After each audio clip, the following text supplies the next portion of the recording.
साल से ये भाई तांत्रिक का काम करते थे। अपोस्टल जी अपने एरिया में जादू टोना करते थे, झाड़ा फूंकी करते थे। और अपोस्टल जी कहते हैं कि आसपास के लोग सारे तंग आ चुके थे क्योंकि उन लोगों के ऊपर ये काला जादू करते थे पिछले 30 साल से कहते हैं। और उसका अटैक, जादू टोने का अटैक इन पर भी होने लगा। और 14 साल से इनका बेटा साथ में है। वो बताता है कि 14 साल से ये भाई भी पूरी तरह से पागल हो चुके थे। जानवरों की तरह इनके नाखून बढ़ चुके थे, काले हो गए थे, कपड़े नहीं पहनते थे, पत्थर हाथ में आता था तो पत्थर ही फैमिली के ऊपर मारते थे, रस्सियों से बांध देते थे।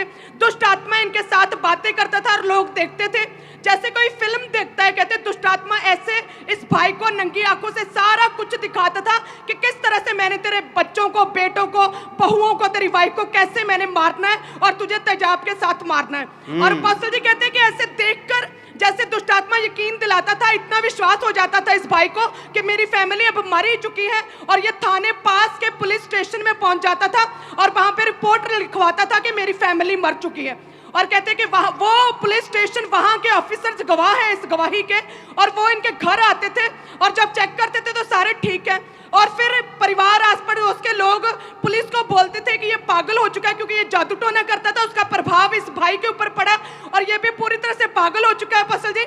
और पिछले कहते 2 साल से ये भाई कभी नहीं सोया था और पैरों में पिछले 14 साल से कभी भी चप्पल नहीं डाली थी और नाखून बढ़ चुके थे, पागल हो चुके थे, पूरी तरह से रस्सियों से बांधा हुआ था।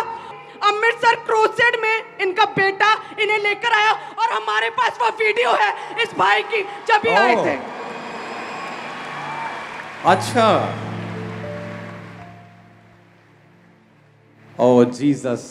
और अपोस्टल जी ये अमृतसर क्रूसेड में इनका बेटा लेकर आया क्योंकि बेटे का विश्वास था परमेश्वर के ऊपर। और पसे जैसे आराधना हो रही थी, इस भाई ने, जो तांत्रिक था, जो पागल था, जैसे वर्शिप हो रही थी, इस भाई ने वर्शिप करनी शुरू कर दी, दुष्ट आत्माएं छोड़कर गई। और अमृतसर क्रूसेड के बाद वो पागलपन, वो जादू टोना, वो नशे, सारा कुछ छोड़ चुका है। जोर से हालेलुया का नारा मारो जरा।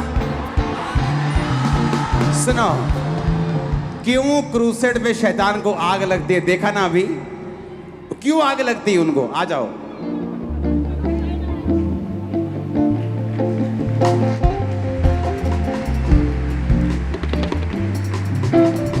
ना की ਤੁਹਾਡਾ ਨਾ ਦਲਜੀਤ ਤੁਹਾਨੂੰ ਇੱਕ ਗੱਲ ਦੱਸਾਂ, ਤੁਹਾਡੀ ਸ਼ਕਲ ਪਰਮੇਸ਼ਵਰ ਯਿਸੂ ਮਸੀਹ ਨਾਲ ਮਿਲਦੀ ਹੈ। ਉਸ ਮੀਟਿੰਗ ਤੇ ਚੰਗੇ ਹੋਏ ਤੁਸੀਂ, ਹਾਂਜੀ ਅੰਮ੍ਰਿਤਸਰ ਵਾਲੀ ਮੀਟਿੰਗ ਤੇ। ਹਾਂਜੀ ਇਹ ਮੁੰਡਾ ਲੈ ਕੇ ਆਇਆ ਸੀ। ਹਾਂਜੀ ਹਾਂਜੀ ਮੈਂ ਲੈ ਕੇ ਆਇਆ। ਉਦੋਂ ਜਦੋਂ ਮੈਂ ਲੈਣ ਗਿਆ ਤੇ ਸ਼ਰਾਬ ਨਾਲ ਪੂਰੇ ਟੋਨੇ ਸੀ। ਸਵੇਰ ਤੋਂ ਨਸ਼ਾ ਕਰਨਾ ਚਾਲੂ ਕਰ ਦਿੰਦੇ ਸੀ ਤਾਂ ਕਿ ਮੈਨੂੰ ਦੁਸ਼ਟ ਆਤਮਾ ਦਾ ਪ੍ਰਭਾਵ ਦਾ ਪਤਾ ਨਾ ਚੱਲੇ। यस, ये सच्चाई है, मेरे साथ ऐसा होता था। अभी ये कैसे हैं?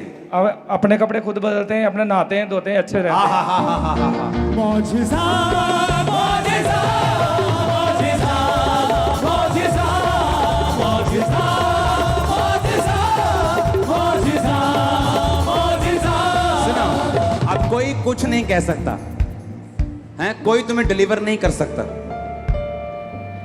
लेकिन जिसने तुम्हें डिलीवर किया है, जिस जीसस ने डिलीवर किया, वो कैसे नहीं मानेगा यीशु मसीह परमेश्वर है।